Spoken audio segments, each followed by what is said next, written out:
आत्म भाव न भावता जीव लहे केवल ज्ञान रे। आत्म भाव न भावता जीव लहे केवल ज्ञान रे। आत्म भाव न भावता जीव लहे केवल ज्ञान रे। आत्म भाव न भावता जीव लहे केवल ज्ञान रे। आत्म भाव न भावता जीव लहे केवल ज्ञान रे। आत्म भाव न भावता जीव लहे केवल ज्ञान रे। आत्म भाव न भावता जीव लहे ज्ञान रे। आत्म भाव न भावता जीव लहे स्वाध्याय श्री आत्मानुशासन सतशास्त्र श्लोक है 99। अंतर्वातम वदन विवरे सुदुषार्थ प्रतिच्छन्न कर्मायतः सुचिरम उदरास्करे वृद्ध वृद्धया निष्पन्दात्मा पुरी सहचरो जन्मनि क्लेश भीतो मन्ये जन्मनि पच मरणात् निमित्तान्निधेषि। हे प्राणी विष्टाना स्थान रूप माताना उदરમાં માતાનું ઉચ્છિષ્ટ નિંદ્ય અન્નમાંનું કોઈ ગુણ મારા મુખમાં ક્યારે પડે એવી તીવ્ર ચાહનામાં અને ચાહનામાં ઘણા કાળ સુધી તું મુખ પાડીને તું રહ્યો। વળી ઉદરનું ક્ષેત્ર અતિ સાંકડું હોવાથી હલન ચલન રહિતપણે क्षुधा तुषारथी तू घणो कदरथी थयो। कृमि अने बीजा एवा सूक्ष्म जीवो त्या तारा साथी हता। कोई महान अंधकारमय पर्वतनी विषम कंदरा करता महाभयंकर एवा ए गर्भाशय क्षेत्रमा लगभग 9 मास जेटला लांबा वखत सुधी तू वस्यो કે જ્યાં હવા નહીં, પ્રકાશ નહીં, મોકળાશ નહીં અને યોગ્ય ખોરાક પાણી પણ નહીં। હું તો એમ સમજુ છું કે ગર્ભાવાસના ભયંકર વિષમ દુઃખોથી અતિ કાયર થઈને ભાવિ જન્મના કારણરૂપ એવા આગામી મરણથી તું વારંવાર ડરે છે। નરકાદિમાં શરીર સંબંધને લઈને જે દુઃખો પ્રાપ્ત થાય છે ये तो दूर है, पर वर्तमान उत्तम मनुष्य पर्याय ग्रहण करता गर्भावास में हे जीव तू केवा भयंकर दुखों ने पाम्यो छे ते तो विचार कर। ते तो विचार मरण थया पछी नवीन शरीर धारण करવું જ પડશે અને ગર્ભ વિના જન્મ નથી એટલે તારે તો પુનરપી જન્મમ પુનરપી મરણમ પુનરપી જનને જઠરે શયનમ એ કહેવત જેવું થયું છે અને વાસ્તવિક પણ એમ જ છે।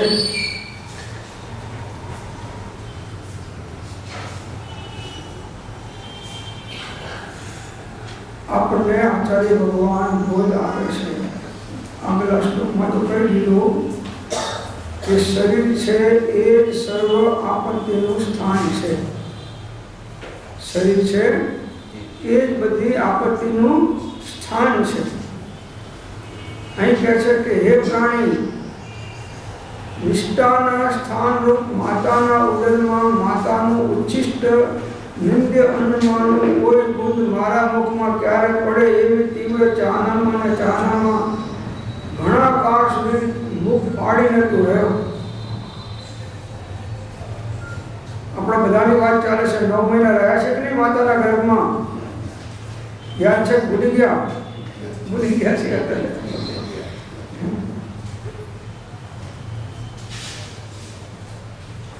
खूब भूख लागी, कहीं खावा तो મળે नहीं, माता कहीं खाए તેમાંથી કંઈક બુંદ એકાદું ટપકું પેલું ઘનની પ્રવાહીનું એ મુખમાં ક્યારે પડે આવી તીવ્ર ચાહનામાં ઘણા કાળ સુધી મોઢું પાડીને રહ્યો. આ પક્ષીઓને જોઈએ છે કે જ્યારે એમની માતા, ચકલીઓ તમે જુઓ તો ચકલીના બચ્ચા હોય તો એમની માતા એ ગમે ત્યાંથી ખોરાક લઈને આવે, જ્યારે ડાળ ઉપર બેસે ઝાડની, ત્યારે એના બચ્ચા મોઢું ફાડીને ઊભા હોય છે કે મને આ તો બહાર નીકળ્યા પછીની વાત છે. ગર્ભની અંદરમાં ખૂબ ભૂખ લાગે. સુધાવીની તો બધા દરેક જીવોના માથે છે. સુધાવીની તો કોઈ જીવો નથી જેને સુધાવીનો ઉદય ના હોય. એકેન્દ્રથી માંડીને પંચમી બધાને સુધાવીની છે. તો કંઈક મને બુંદ એકાદી મળી જાય. હવે એ મોઢામાં લાળ ચાવીને ગંદકી કરી હોય એની લાળ ની ઈચ્છા કરતા.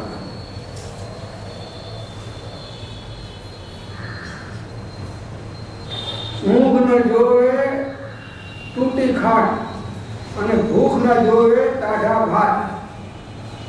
ભૂખ લાગી હોય તો તમે ઠંડો ભાત પણ ખાઈ લો, અને ભૂખ ના લાગી હોય અને કોઈના લગ્નમાં જાઓ અને 1000 રૂપિયાની ડીશ હોય તોય તમે ખાલી દાળ ભાત ખાશો, બીજું ખાવાના.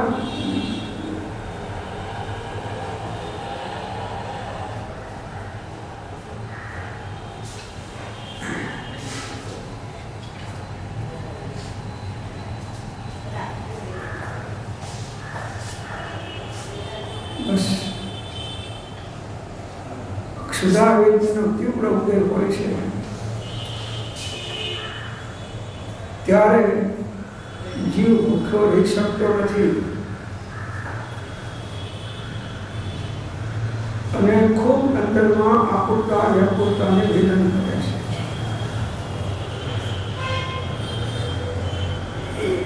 એક જમવામાં તમારે 12 વાગે જમતા અને 2 વાગે જમવાનું થાય તો 2 કલાક તમે કેવી કાઢો છો?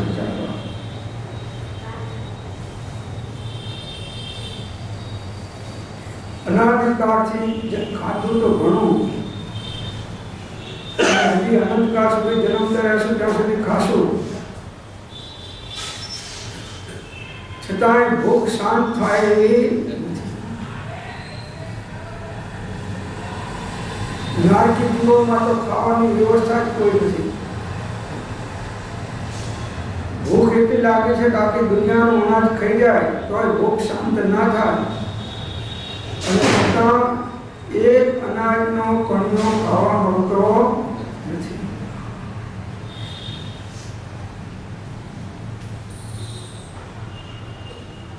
ખાવા મળે તો શું થઈ ગયું?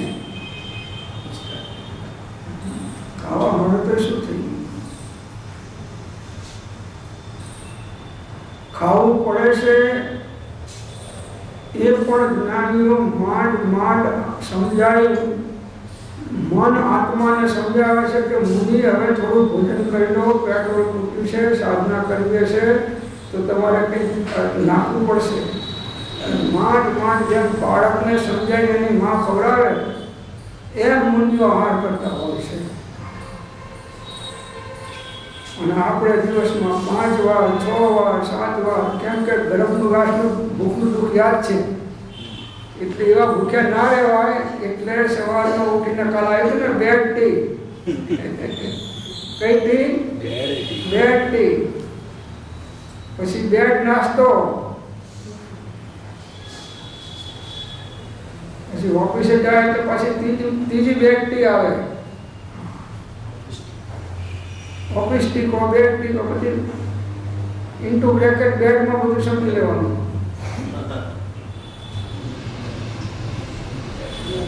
વળી પાછો ત્યાં આગળ થોડો નાસ્તો કરે, વળી જમવાનો ટાઈમ થાય પાછો જમે, વળી બપોરે 3 વાગે એટલે પાછો થોડો ચા ને સેવ રખાય, વળી પાછો સાંજના થોડુંક જમે, પાછો રાતના આવીને ઘરે જમે, અને સૂતા પહેલા મસાલાવાળું દૂધ પણ પીવે, ઇલાયચી વાળું.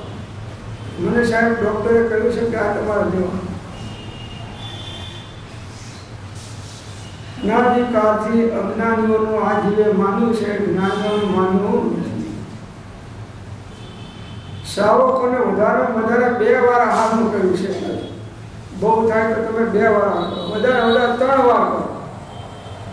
તમારા ટાઈમે 3 વાર આહાર કરી લો. પછી વચમાં કંઈ ખાવું પીવું એ પશુપણાની નિશાની છે. પશુઓ એ વારંવાર ખાય, તમે ગમે એટલું ખાય તો પાછા ધરાય નહીં.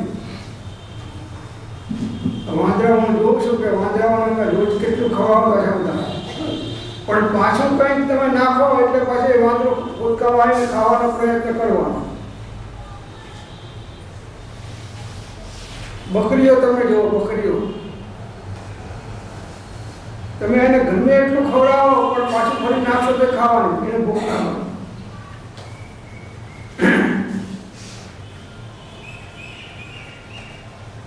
અકબરે પ્રશ્ન કર્યો બિરબલને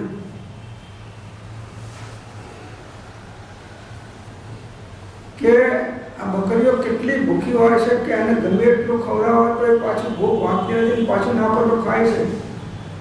તો બિરબલને તો કોઈ એવા બકરાઓ છે કે જે ખાવાથી સંતોષ થઈ જાય એવા બકરીઓ કોઈ ખરી? તો કે સાહેબ ઘણી બકરીઓ છે. ઇનામ જાહેર કર્યું કે જે બકરીને ધરાઈને ખવડાવીને લાવે એને ₹1,00,000 ઇનામ, પણ શરત એટલી કે ગમે એટલું ધરાઈને લાવે મારી પાસે લાવે, હું નાખું અને જો ના ખાય તો એ જમે નહીં તો બીડું સભામાં ફર્યું.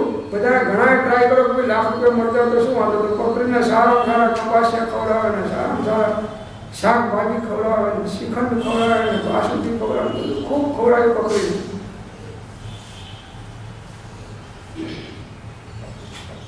ખૂબ જેટલું ધરીને ખવાય એટલું ખવડાવે, વધારાનું નાખેલું કોઈ રહ્યું પણ બકરી ખાઈ ના શકે એટલું ખવડાવે.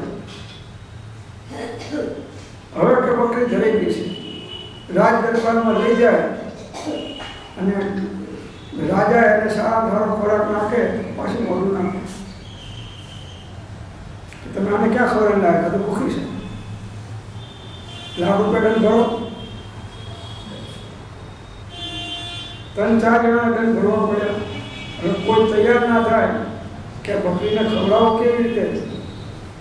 આ જાત જ એવી છે કે ગમે એટલું ખવડાવો. મનુષ્યની જાત અને બકરીની જાત ખાવામાં સરખી, અને મનુષ્યમાં વાણિયાની જાત તો ખાસ. તપશ્ચર્યામાં પણ વાણિયા આગળ અને ખાવામાં પણ વાણિયા શોખમાં આગળ.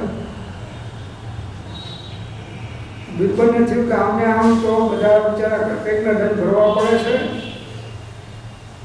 હવે આનો કંઈક રસ્તો કાઢવો પડશે, આને બકરીને એવો ખવડાવવું પડશે કે જેથી રાજાના ત્યાં જાય તો ખવાય નહીં. એટલે બકરી બિરબલે પીડું ઝડપ્યું કે સાહેબ કાં તો ₹1,00,000 લઉં છું, કાં તો ₹1,00,000 તમને પાછા આપું છું, હું ખવડાવીને આવીશ. પછી બિરબલ બકરીને રાજાએ બકરી આપી, લઈ ગયા કે આ બકરીને ખવડાવો, કે તમે આપો. એ બધી બકરીનો વોશિંગ હું કરી શકું છું.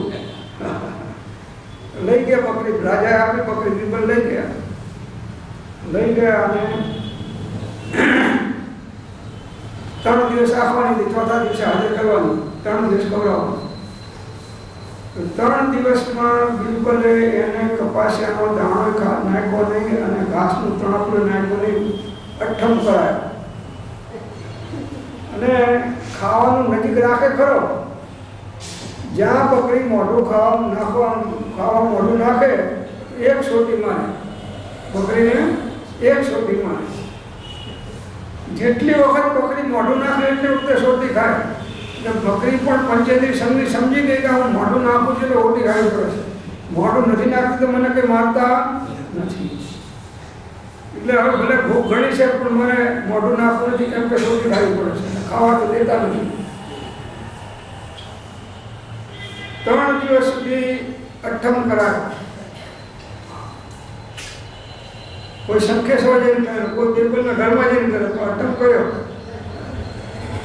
એ અઠ્ઠમ મારા પાછા ઘરે આવે એટલે જુઓ એ 3 દિવસનું ભેગું એક દિવસના એક ટંકમાં 5 દિવસનું ભેગું ખાઈ નાખે, પાછળ 2 દિવસ ઉપવાસ કરવાનો વાંધો ના આવે એવું અઠમનું પાણી કરે.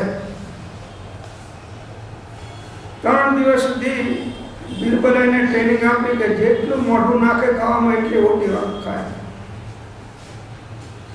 બકરી સમજી ગઈ કે હવે આમાં ખાવામાં આની હાજરીમાં પેલો ઓટી લઈને જ ઊભો હોય બિરબલ આમ આગળ જ, એટલે જોવે છે કે આ સોટી લઈને ઊભો છે, હું મોઢું નાખીશ ને મને માર પડે છે, અને ઘણી સોટીઓ ખાધી છે, હવે મારે સોટી ખાવી એટલે મોઢું નાખે નહીં કે હું ભૂખી મરી જઈશ, પણ સોટી ખાવી નથી. ચોથા દિવસે અકબરના દરબારમાં બિરબલ લાવ્યા બકરીને.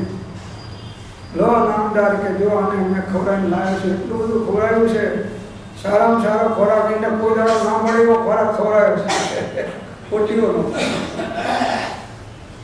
હવે તમે ખવડાવો, મારી સામે હું ઊભો છું. રાજા એને બકરીને ખાવાનું નાખ્યું. બકરી પેલા બિરબલ રાજાની પાસે આમ લાકડી ઊભો છે, એને અમે આંખ કરી છે ઊભો છે. બકરી લાકડીને જોવે છે પણ ખોરાક સામે દ્રષ્ટિ કરતી નથી કે આમાં મોઢું નાખ્યું તો રોજ રોટી મારનારો આ જ છે, એ રોટી છે, રોજ મારતો છે.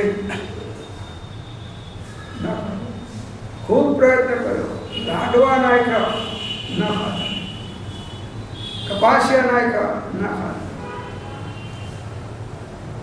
જલેબીને ઊંધિયું નાખ્યું ના ખાતા. આ બકરી તો ખાઈ જાય કાંઈ નહીં. રાજા આશ્ચર્યમાં પડી ગયો કે આ બકરીની જાત કોઈ દિવસે ખાવામાં મોઢું નાખ્યા વગર રહે નહીં, અને આને શું એવું મંત્ર ભણીને છે તૈયાર કરી છે કે ખાવાના સામે જોતી નથી. બિરબલને કહે છે કે બિરબલ ત્યાંને શું ખવડાવ્યું છે કે પહેલાં સાહેબ ₹1,00,000 લાવો પછી વાત કરું.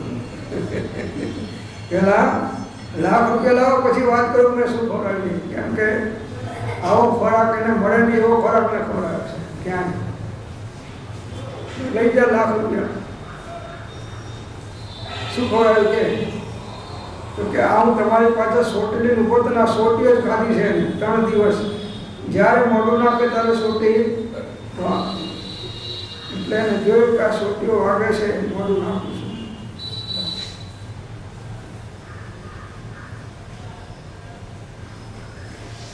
તો જેવી ટેવ પાડીએ એવી ટેવ પડી શકે છે. અભ્યાસ. આ બધા મુનિઓ, દિગંબર મુનિઓ આખી જિંદગી એક ટાઈમ જ જમે છે, 3-4. દવા પણ આયુર્વેદિક પાવડર એ વખતે જ લઈ જશે. એ આપણે જેવા જ પણ શાકાની વાંચો, અત્યારની હાલ નહીં. અને છતાંય એમના શરીર જેવો લાલ બુદ્ધિ જેવા હોય છે. તમારી સાથે ડુંગર ચડે, તમે 20 વર્ષના હોય ને 50 વર્ષના હોય તો તમારા પહેલાં ચડી શકશો. એટલે આપણને અંદરમાં અજ્ઞાનતાની કલ્પના છે કે હું નહીં ખાઉં તો આમ થશે. ખાવાથી જેટલા મળ્યા છે એટલા નહીં ખાવાથી નથી મળ્યા.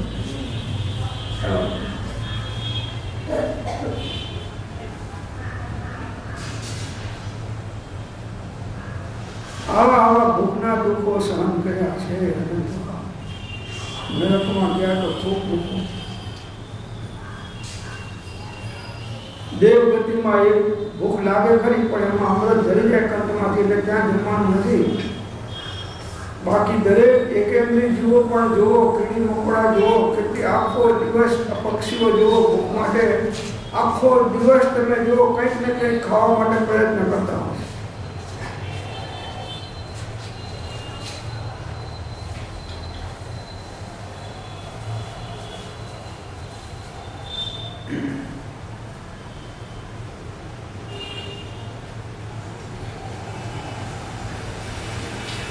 તો અંદરમાં જગ્યા નથી ને ખવાતું નથી એટલે હાથ ધોવાય છે. નહીં તો હાથ ધોતો નથી, હાથ ધોયું. ખાવાની અંદરમાં નામાંકિત મથુરાના ચોવાઓ. ખાવાની અંદરમાં નામાંકિત કોણ છે? મથુરાના ચોવાઓ. એક વખત શરત લાગી.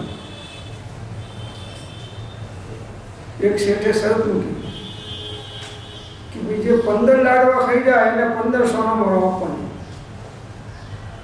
જે 15 લાડવા ખાઈ જાય એને 1500 નંબર આપો,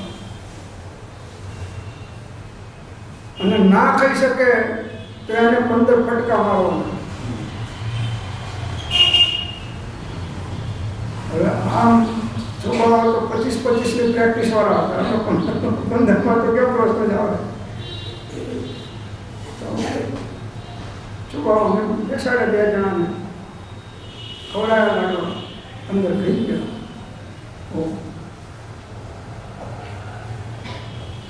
હવે એક લાડવો ખાઈને 500 નંબર વધારે, એક લાડવો એમ કે બીજા 10 ખાઈ ગયા, 50 નંબર ત્યાં બીજા આવી ગયા, 25 લાડવા ખાઈ ગયા.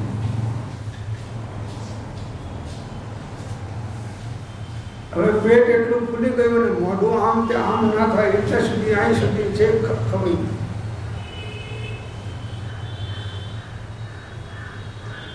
હવે એક લાડવો ખાઈને 100 સોનામાં, હવે એક લાડવો ખાય તો 100 સોનામાં.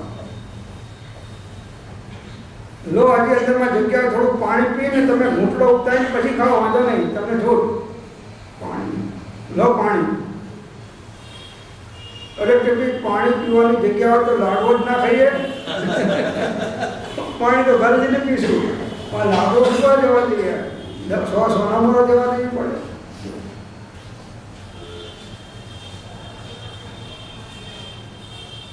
ભૂખના કારણે નાગણીઓ, સાપો એના બચ્ચાઓને ખાઈ જાય છે. આવી ભૂખ છે, પોતાના બચ્ચાઓને ખાઈ જાય છે.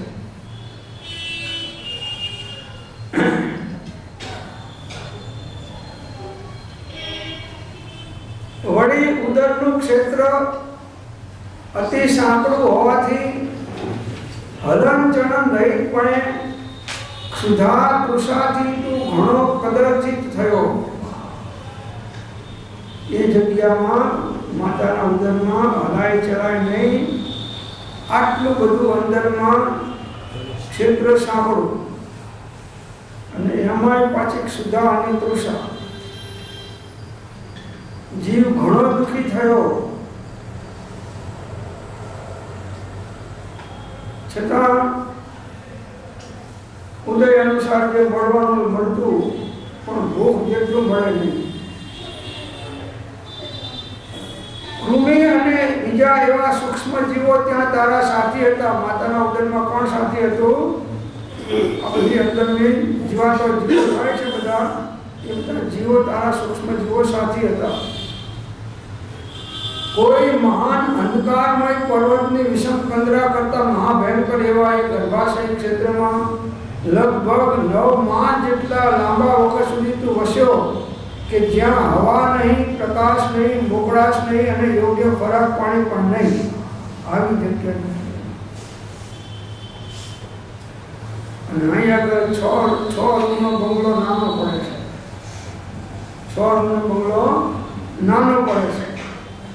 એટલે ભાઈ તું વિચાર કર કે તું ક્યાંથી આવ્યો અને ક્યાં કેટલો ટાઈમ રહ્યો, એને વિચાર તો કર.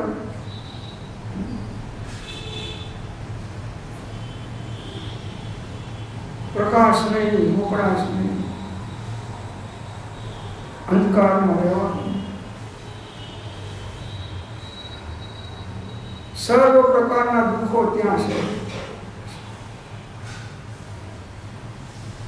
ગર્ભવાસના દુઃખનું વર્ણન તીર્થંકરો કે જ્ઞાનીઓ પણ એમની વાણીમાં કરી શકતા નથી. એવી દુઃખની અત્યારે આપણને યાદ નથી, અનુભવ પણ ભૂલી ગયા.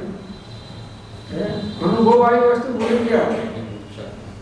એટલે આચાર્ય ભગવાન આપણને જગાડે છે કે જો આ ભવમાં તું આત્માનું કલ્યાણ ચૂકી ગયો તો આવી અનંત માતાઓને તે રડાય છે, અને અનંત માતાઓના ગર્ભમાં રહી તું અનંત દુઃખ પામ્યો છું. અને હજુ જો એ ભૂલોનું પુનરાવર્તન થશે તો આ દુઃખોનું પણ પુનરાવર્તન સવાય વગર રહેશે નહીં. આ તો આ ભવતારો કાળ પૂરો થઈ જશે.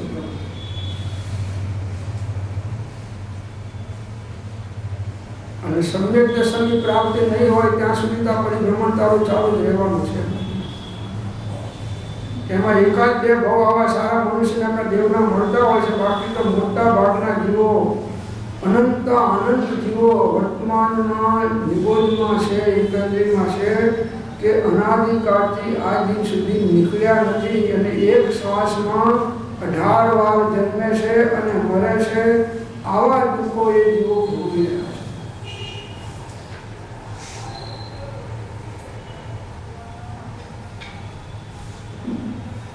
તેમ નહીં તો કઈ સત્સંગ અને તેમ નહીં તો કઈ દુઃખ રંગ.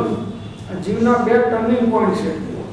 કાં તો એને કોઈ જ્ઞાનીઓનો સત્સંગ મળે અને જીવ મોક્ષ માર્ગમાં આવી જાય, અને કાં તો આવા કંઈક દુઃખના નિમિત્તો મળે અને એ ટર્નિંગ પોઈન્ટમાં આવી જાય.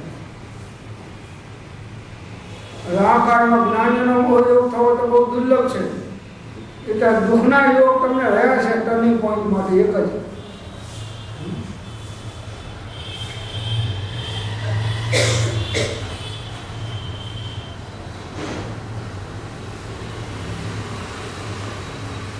હું તો એમ સમજુ છું કે એ ગર્ભવાસના ભયંકર વિષમ દુઃખોથી અતિ કાયર થઈને ભાવિ જન્મના કારણરૂપ એવા આગામી મરણથી તું વારંવાર ડરે છે.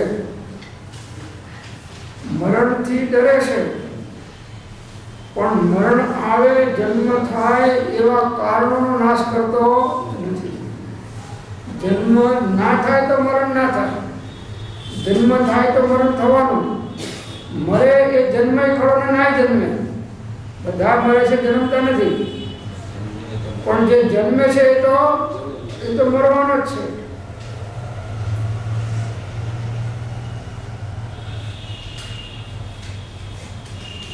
તું કાયર થઈને ભાવિ જન્મના કારણો એવા આગામી મરણથી તું વારંવાર ડરે છે. અને એ કારણોને સેવ્યા કરે છે. જન્મ મરણ થાય એવા કારણો એટલે મિથ્યા દર્શન, મિથ્યા જ્ઞાન, મિથ્યા ચારિત્ર અને વિભાવ. વિભાવોના ગર્ભમાં અનંતા જન્મ મરણ રહેલા છે. મિથ્યાત્વના ગર્ભમાં અને વિભાવોના ગર્ભમાં અનંતા જન્મ મરણ રહેલા છે. એ મિથ્યાત્વને તોડવા માટે મનુષ્ય ભાવ છે. એના બદલે મનુષ્ય ભાવ નથી ધર્યો તે વિષય વધારવા કે નથી ધર્યો તે પરિગ્રહ ધારવા. આ મનુષ્યનો ભાવ તો મોહનો ક્ષય કરી અને મોક્ષની પ્રાપ્તિ કરવા માટે મળ્યો છે. આ જીવ ભૂલી ગયો, બધો ઘણો બુદ્ધિશાળી છે, દુનિયાના કામમાં હોશિયાર છે, પણ આ ભૂલી ગયો કે આ ભવનો અભાવ કરવા માટેનો ભાવ છે. ભવોનો અભાવ કરવા માટેનો મનુષ્ય ભાવ છે. આ વાત 99.9% લોકો ભૂલી ગયા છે. મનુષ્યની વાત છે, બીજાની તો કહેવા દો, સામાન્ય છે. અને જાણે મરવાના જ નથી એવી રીતે રહે છે. પથારો એટલો પાત્રો છે કે 1000 વર્ષ સુધી પથારો પૂરો થાય એવો. હવે આયુષ તો ઓછું છે, જિંદગી ટૂંકી છે અને જંજાળ લાંબી છે. તો જંજાળને ટૂંકી કર તો તને જિંદગી સુખરૂપે લાંબી લાગશે. બધી જંજાળો છે. કુટુંબ એ જંજાળ છે, ધંધા સર્વ પ્રકારના એ જંજાળ છે. જગતની જે કંઈ વ્યવહાર પ્રવૃત્તિઓ છે એ બધી જંજાળ છે. એ લોકચંદ્ર પ્રપંચ અનંત દહો ભજીને ભગવાન ભવંત. બધી જંજાળો છે. તને ખ્યાલ નહીં આવે આ જંજાળ છે, પણ એમાં તો ફસાઈ ગયેલો છો અને આત્માનો તૂટી ગયો છે. જંજાળ જ છે. કૃપાળદેવે પેલા ભાવનામાં લખ્યું છે કે શિકારીના ત્રાસથી સસલું ભાગ્યું કે મને મારી નાખશે. એવું ભાગીને દોડ્યું કે સીધી અજગરના મોઢામાં પડ્યું. હવે પેલા મોઢું દબાઈ દીધું. એટલે બચવા માટે એના દર સાંભળી, દર જોઈ કે મોટી ગુફા છે, આની અંદર મારું રક્ષણ થશે, અહીં નહીં આવી શકે શિકારી. શિકારીથી બચવા માટે અજગર મોઢું પાડીને બેઠેલો એના મોઢામાં જતું રહ્યું, ખલાસ થયું. એમ તમે આ મરણથી બચવા માટે ઘરવા અને પેલામાં સંગ જતા રહો છો. સાહુ શરણમ પહોંચામી, ઘરવાળા શરણમ પહોંચામી, ધંધો શરણમ પહોંચામી, કુટુંબ શરણમ પહોંચામી, વ્યવહાર શરણમ પહોંચામી. આ બધા અજગરના મોઢા છે. કે આ બધા અજગરના મોઢા છે.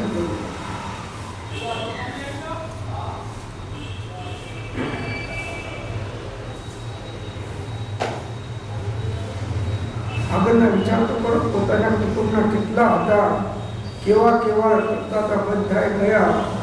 તારું યાદ છે.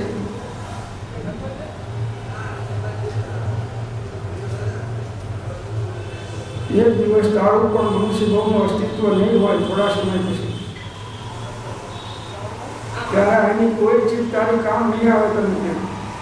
તને કામ આવશે જે રીતે ધર્મ કયો હશે અને જે સંસ્કાર નાખ્યા હશે એ તને કામ આવશે, બીજું કંઈ કામ નહીં આવે. પેલા તો બધા દુઃખના, જન્મ મરણના અને ક્લેશના કારણો થવાના. જે સંસારની પ્રવૃત્તિ કરી છે, ભૌતિક સુખોની કે ભૌતિક પદાર્થોને મેળવવાની, એ બધી તને ત્યાં દુઃખમાં કારણભૂત થવાની છે.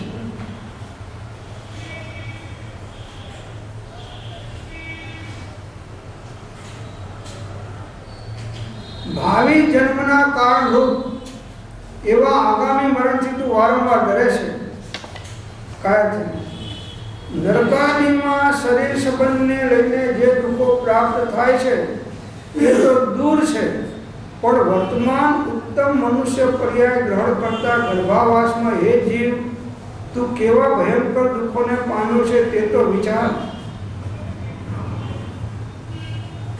નારકીના દુઃખો તો તને એવું લાગે છે કે આ તો બધા શાસ્ત્રોમાં ગપ્પા માર્યા છે, આવા દુઃખ હતા છે. પ્રભુ અહીંના દુઃખ છે એ તો સેમ્પલ છે, અને પેલું તો ગોડાઉન છે. નરકોમાં તો આખું ગોડાઉન ભરેલું. આ તો સેમ્પલ છે, દુઃખોનું સેમ્પલ છે. કાલ ભાવ પૂરો થઈ જશે પ્રભુ, અને અહીંથી તને કોઈ જતો રોકી શકવાનું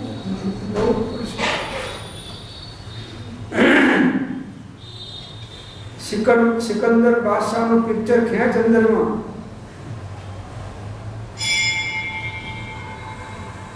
અને જો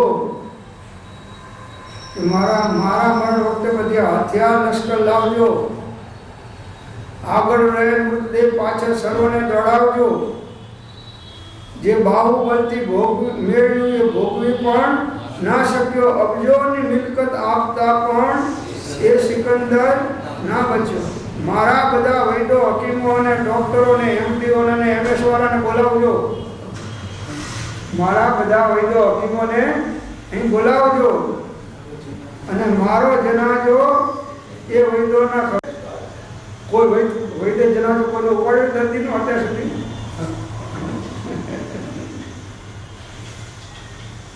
વૈદોને ખબર ઉપડાવજો. દર્દીઓના દર્દને દફનાવનારું કોણ છે? દોરી તૂટી આયુષ્યની તો સાંધનારું કોણ છે? બધું આ જ્ઞાન તમને અહીં બરાબર ફિટિંગ થઈ જાય છે, અને બહાર ઓફિસમાં જાઓ એટલે ફિટિંગ થતું પાછું ફિટિંગ છૂટી જાય છે. ઘરમાં જાઓ એટલે ફિટિંગ છૂટી જવાનું. અહીંથી બહાર નીકળ્યાને છૂટવાનું. આ અમે મકાન છૂટે છે જ્યારે આનું ખાતમુહૂર્ત થયું છે, બનેલા ખાતમુહૂર્ત થયું છે ત્યારે ગોળ ધાણા વેચાણો છે, અને જેને ફ્લેટ લીધા હશે એને વાસ્તુ કર્યું હશે, બધાને જમાડ્યા હશે.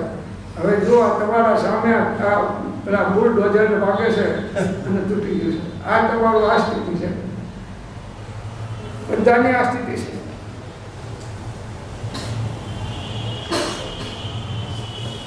इस घर ऐसी रीत है, एक आवत एक जात. पान करता यूं कहे, सुनो तरोवर एक बात, इस घर ऐसी रीत है, एक आवत और एक जात. આવે એને રમાડે છે ને જાય એની પાસે રોવે છે. આ સંસાર છે.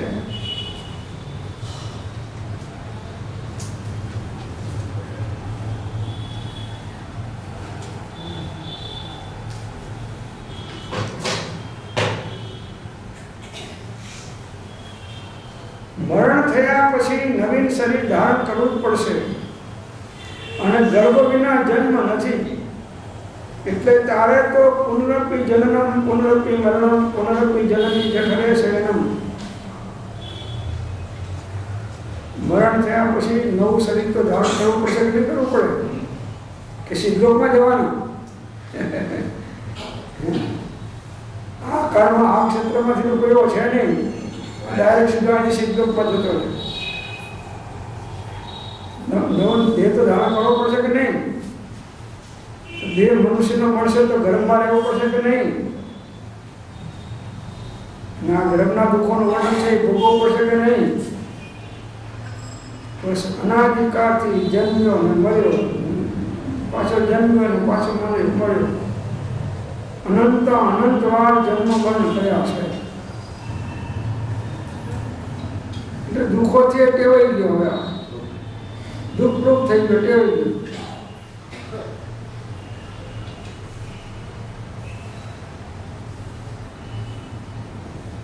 ગર્ભાવસ્થાના અનંત દુઃખો ત્યાં સહ્યા છે. એટલે એવી ને એવી ભાવિની દહેશતથી મને લાગે છે કે તું મરણથી ડરે છે. મરણથી ડરે છે. એ 100 રૂપિયાનો ફાયદો કોણ થાય?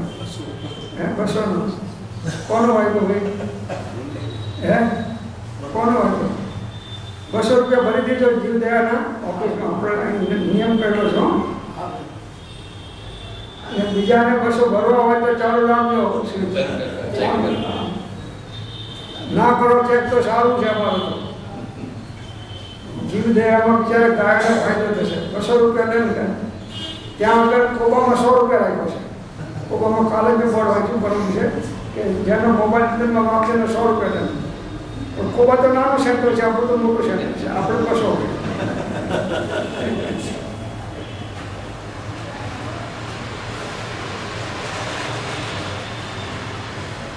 હે પ્રાણી, શરીરની ઉત્પત્તિમાં જ જો તું એવું ભયંકર દુઃખ સમજતો હોય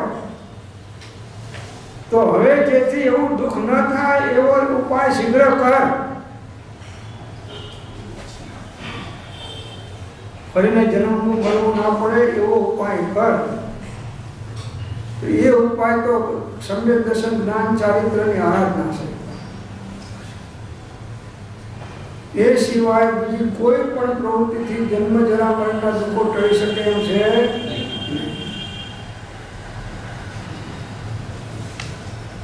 એ સમ્યક દર્શન જ્ઞાન ચારિત્રાણી મોક્ષ માર્ગ. એ સિવાય બીજો કોઈ મોક્ષ માર્ગ છે? આના માટે સાધના કરતો.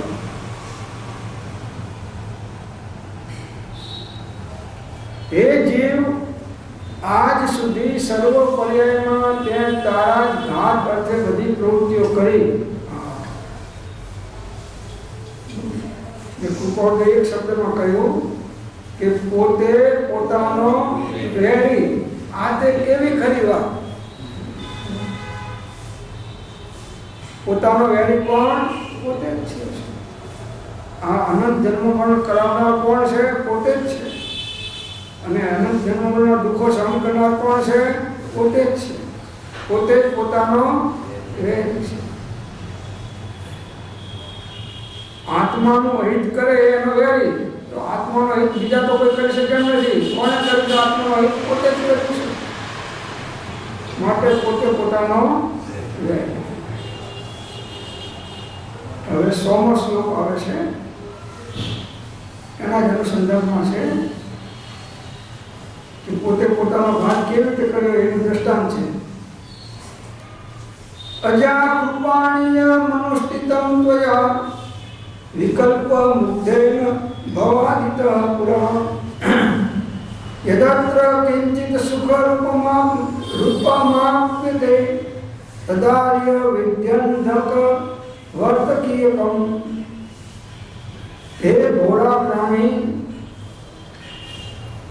તે આ પર્યાય પહેલા સર્વ કાર્ય અજા કૃપાણીઓ કર્યા.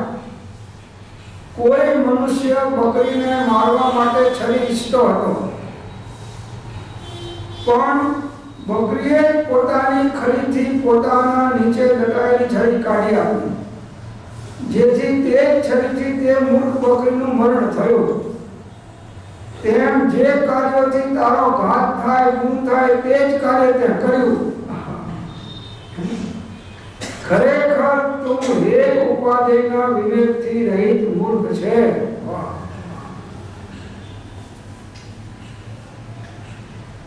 જેટલું વાણી દ્વારા કહી શકાય એટલું કહીને જગાડેલું છે આચાર્ય ભગવાન. છતાં આત્માનું શાસન 1000 વાર વાંચી જાય તો પણ જીવની મૂળતા એવી છે કે જાગે એવો નથી.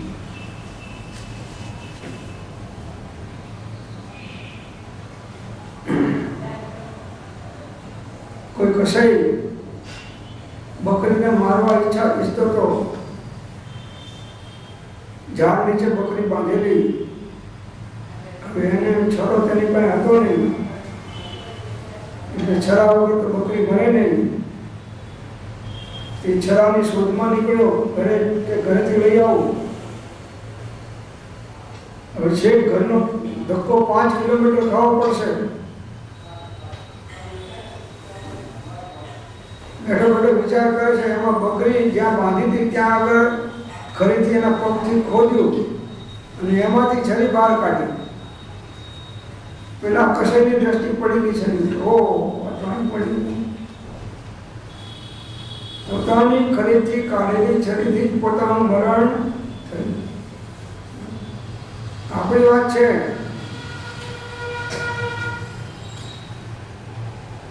તો જે કાર્યોથી આત્માનો ઘાત થાય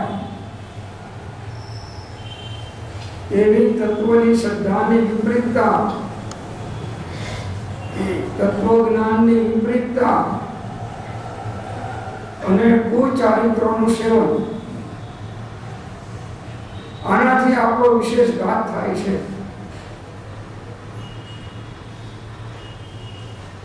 એ જ કાર્ય આપણે અનાદિકાળથી કર્યું.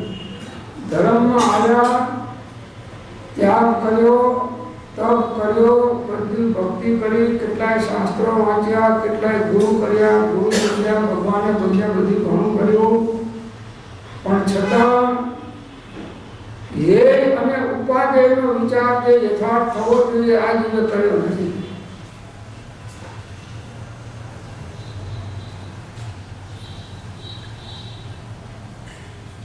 આત્મા સિવાય બધું હે છે. હે એટલે ત્યાગવા યોગ્ય, આશ્રય કરવા યોગ્ય નહીં, પણ ત્યાગવા યોગ્ય છે. અને ઉપાદેય એટલે આશ્રય કરવા યોગ્ય. તો ઉપાદેય માત્ર પોતાનો શુદ્ધ આત્મા છે. પોતાની શુદ્ધ ચૈતન્ય સત્તા, ત્રિકાળી ધ્રુવ, જ્ઞાયક સત્તા, પરમ પાંડવિક ભાવ, જેને સજાત્મ સ્વરૂપ કહેવામાં આવે છે, તે એનો વિવેક જીવને અનંતકાળમાં થયો નહીં કે આના આશ્રય મારું કલ્યાણ છે, મારા સ્વરૂપના આશ્રય મારું કલ્યાણ છે. આવો વિવેક એને જાગૃત થયો તો પણ ધર્મને નામે બીજી પ્રવૃત્તિ કે બીજા ધાર્મિક કાર્યક્રમો કર્યા, ભક્તિના, પૂજાના, સ્વાધ્યાયના, સત્સંગના, તપશ્ચર્યાના, ક્રિયાઓના, જાપના, આ બધા કર્યા. એનાથી પણ ઘાત જ થાય છે.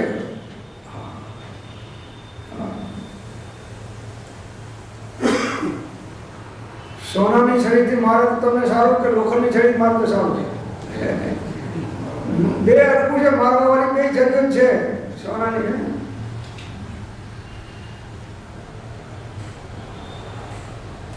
એના આકાર એનો એક છે, એનું કામ એનું એક છે. ભલે એક સોનાની એક પણ આકાર ને ધાર ને અણીને બધું એ તો કામનું એક છે.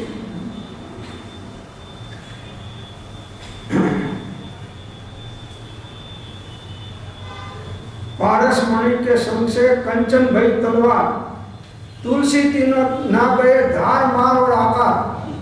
जो पारस के संग से सुवर्ण भई तलवार, तलवार होती है ना, पारस तो ये सोना नहीं देगी. तुलसी तीनों ना गए धार मार और आकार, પેલું લોઢાનું તો શાનું થયું, પણ એનો ધાર, એની મારવાની પ્રહાર કરવાની શક્તિ અને એનો આકાર એ ફર્યો. એમ ધર્મના નામે આ ધાર માર આકાર બદલાયા. ભક્તિ કરી, સ્વાધ્યાય કર્યા, ત્યાગ કર્યો, તપ કર્યું, કર્મ ધ્યાન કર્યું, બધું કર્યું, પણ એ મિથ્યાત્વ યુક્ત કર્યું, એટલે એના ધાર માર આકાર એક જ.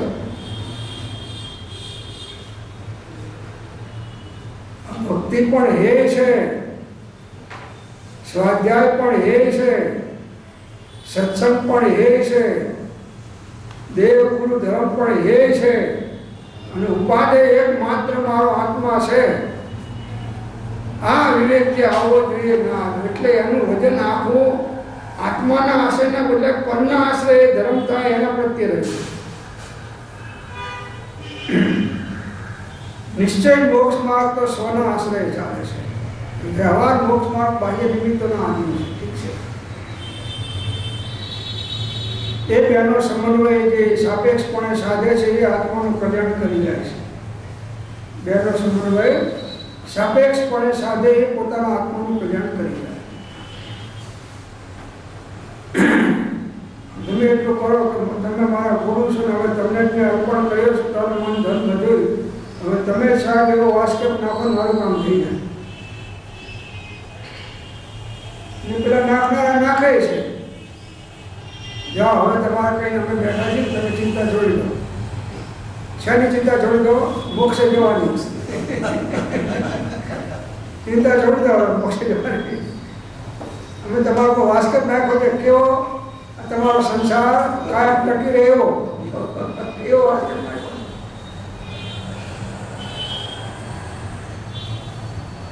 કોઈ કામ કરી શકે નહીં, કરી શકે વ્યવસ્થા નથી. તમારું કામ તમારા જાતે જ કરવું પડશે, અને એ તમારું કામ, તમારો ઉપયોગ તમારા સ્વરૂપનો આશ્રય લે, એ કામ તમારું કોઈ કરી શકે નહીં. તમને ભૂખ લાગી હોય અને બીજો જમી જાય તો તમારી ભૂખ જાય એવું બનતું નથી. એવી રીતે તમારામાંથી બીજા સાધના કરે, બ્રાહ્મણ જાપ જપે અને તમને શનિનો ગ્રહ નડતો મટી જાય એવું બનતું એવું કે શનિના જાપ કરાવો એટલે બ્રાહ્મણને શનિ નડતો તો એ તો નીકળી ગયો. બ્રાહ્મણને શનિ નડતો તો એ તો નીકળી ગયો, અને આનો શનિ મજબૂત થયો. મિથ્યાત્વના કારણે મિથ્યાત્વના કારણે શનિ મજબૂત થયો. આટલું વચન હૃદયની અંદરમાં ટાંકી લો કે મારું કલ્યાણ મારા સ્વરૂપના આશ્રય મારા દ્વારા જ થવાનું છે. આ કામ બીજા કોઈ દ્વારા મારું કામ થવાનું નથી. ભગવાન ગુરુ બધું આ જ બતાવનારા છે. એ આ જ બતાવે છે કે તારું કલ્યાણ તારા સ્વરૂપના આશ્રય છે, મારા આધારે આશ્રય નથી, કે બીજા કોઈના આધારે આશ્રય નથી. જ્યાં સુધી પરાધીનતા છે ત્યાં સુધી કાર્ય થાય નહીં, કાર્ય સ્વાધીનતામાં થાય. આ દ્રષ્ટિ ગુરુ કરાવે છે, એટલે એ ઉપકરણ ઉપકારી છે. પણ તમે મોખનારીને પરણવા માંગો તો ના પરણાય. મોખનારી અલગ છે અને કન્યા અલગ છે. ગુરુને ગમે તે અનુકંપા આવે તો એ પણ કંઈ કરી શકતા નથી. ગમે તે અનુકંપા ભગવાનને, તીર્થંકર ભગવાનને જ્યારે તીર્થંકર નામકરણ બાંધ્યું ત્યારે કેવું ભાવ હતી કે સવી જીવ કરો શાસન નસી એસી ભાવ દયા મન ઋષિ. છતાંય ભગવાને એક જીવને પણ સમ્યક દર્શન કરાવી શક્યા નથી. એક જીવને સમ્યક દર્શન કરાવી શક્યા નથી ભગવાન. આ જૈનના ભગવાન તો નાસ્તિક છે એમ કે છે વેદાંત. એ ભગવાનને કરતા માનતા નથી. હવે આવો 50 વર્ષ સુધી બોધ સાંભળ્યો હોય, હવે આત્મસિદ્ધિની ગાથા સાંભળે કે કરતા ઈશ્વર કોઈ નહીં, ઈશ્વર શુદ્ધ સ્વભાવ અથવા પ્રેરક તે ગણે ઈશ્વર દોષ પ્રભાવ. હવે આ વાત એને બેસે કેમ? અથવા કરતા તે ગણે ઈશ્વર દોષ પ્રભાવ કેમ કહે? દોષિત ઈશ્વર ઠર્યો, जो तमने सम्यक दर्शन प्राप्त करा तो दोषित थयो। निमित्त थाय सद्गुरु आत्मा जिन दशा निमित्त थाय।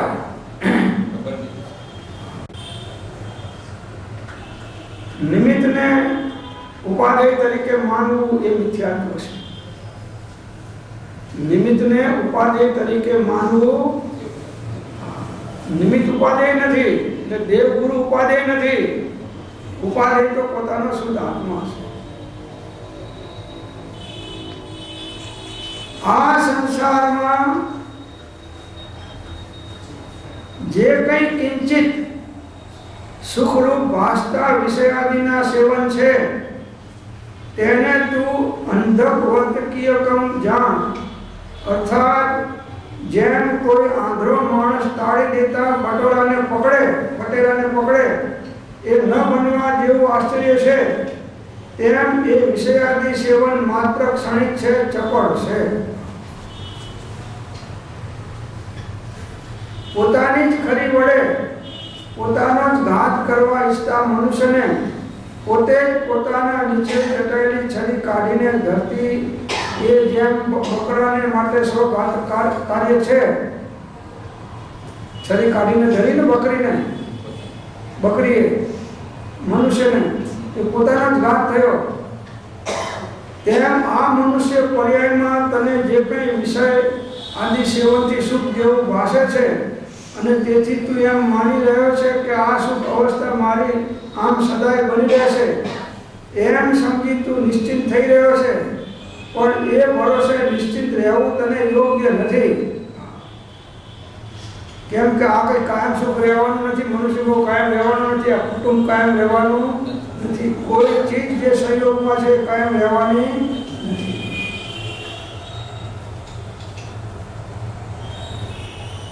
તારો એ વિચાર તને જ ઘાતરૂપ છે। આ વિચાર કરે તો તને તારો ઘાત તારા વિચારથી જ છે, તેનું તને લેશ ભાન છે। એ વિષયાદિ સેવનમાં સુખ નથી, સુખાભાસ માત્ર છે અને તે પણ ક્ષણિક છે। એમ જાણી તેની લુપ્તતામાં અજ્ઞાન વડે આ અમૂલ્ય માનવ જીવનનો અહીન ઉપયોગ ન કર, એથી તારો ઘાત થાય છે। हीन उपयोग એ જ આત્માનો ઘાત કરનાર છે। हीन उपयोग એટલે બહિર્મુખ ઉપયોગ, વિભાવયુક્ત ઉપયોગ, મિથ્યા દર્શન જ્ઞાન મિથ્યા ચારિત્ર ઉપયોગ, हीन उपयोग છે। માનવ અમૂલ્ય માનવ જીવનનો हीन ઉપયોગ ન કર, એથી તારો જ ઘાત થાય છે તે વિચાર। विभाव एक हिंसा है, स्वहिंसा हो।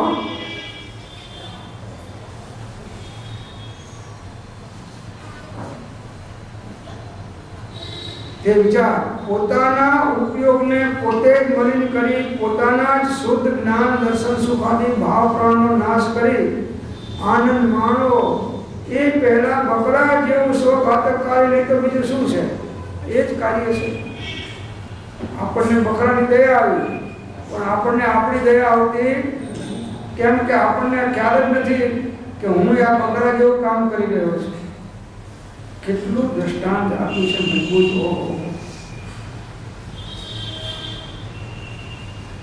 ગમે એમ કહીને પણ જીવને જગાડ્યો છે। અનાદિકાળની મોહ નિદ્રામાં જીવ સૂતેલો છે। પ્રભાત થઈ ભાવ નિદ્રામાંથી જાગૃત હે હા નરસિંહ મહેતાએ કહ્યું છે કે ભર નિદ્રા ભયો ઘેનમાં ઘેરિયો સંતના શબ્દ સુણી કાન જાગે ન જાગતા નરસૈયા લાજ છે અતિ ઘણી ભવાની તારી કાંત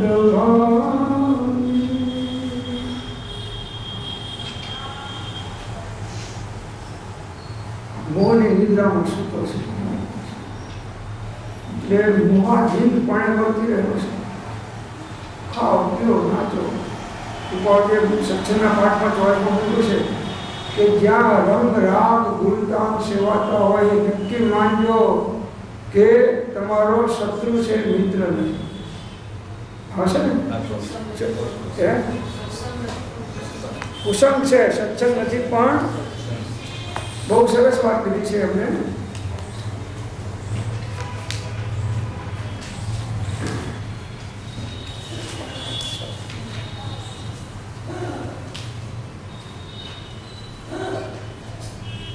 જેનાથી હંમેશનો પરિચય રહી રામ રંગ ગાન તાન, આ બધા ગાન તાને આવી જાઓ,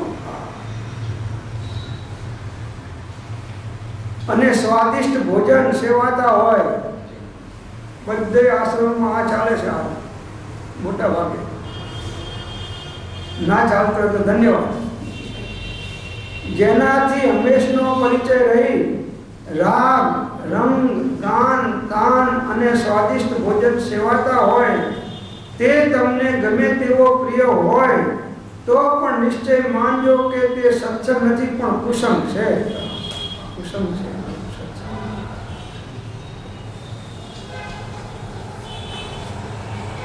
એમ કે છે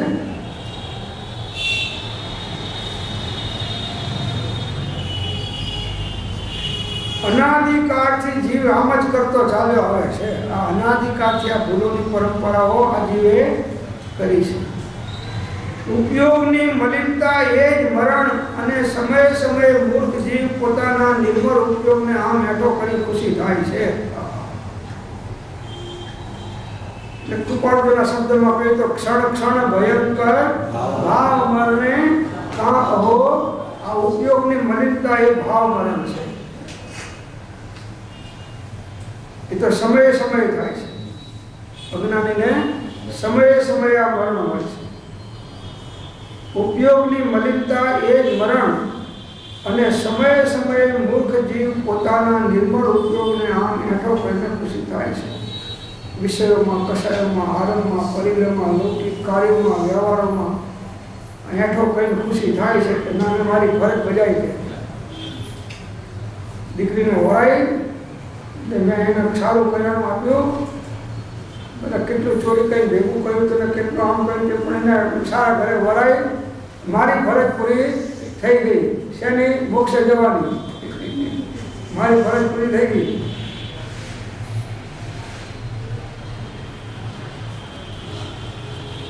એઠો કરે છે ઉપયોગની પાસે.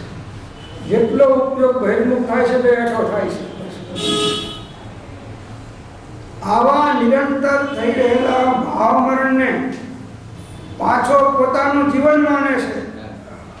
એન્જોય કે બાજુ કહીએ છીએ. ઉનાળાના વેકેશનની અંદરમાં સાહેબ અમે હવા ખાવાના સ્થળે જઈએ છીએ. સારામાં સારી હોટલમાં ઉતરીએ છીએ અને સારા સારા હોટલમાં સ્વાદિષ્ટ ભોજન કરીએ છીએ. અને 8-8 કલાક તો બાથમાં નહીએ છીએ સાહેબ. ભેંસ પાણીમાં પડે એ તો 2 કલાકે નીકળતી હશે. 8 કલાકે નીકળતા. એન્જોય ફોરેન ગયા સાહેબ, એન્જોય કરજો. તમને તો સાહેબ વિઝા ના પડે. બધા દેશના વિઝા મળે. અમે તો એન્જોય કરીએ સાહેબ. બરો બાપા એન્જોય. 14 રાજલોકમાં ભલે હજી એને એન્જોય થયો. 2-5 દેશમાં જે જોઈએ એન્જોય તો કરવાનું.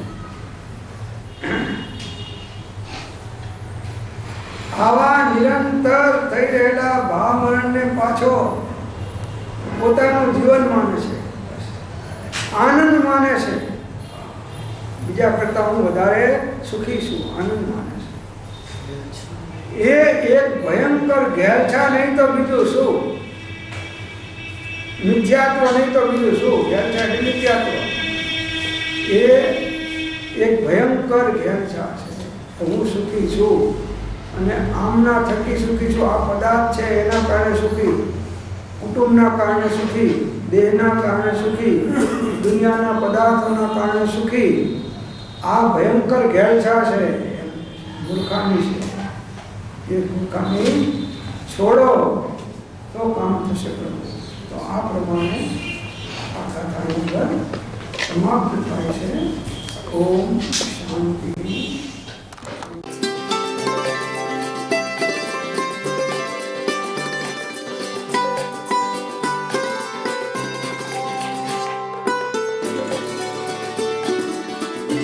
જેમાં છે એવો સંયમ, ઇન્દ્રિય સંયમ અને પ્રાણી સંયમ અને આત્મ સંયમ, સર્વ પરિગ્રહ તથા બધા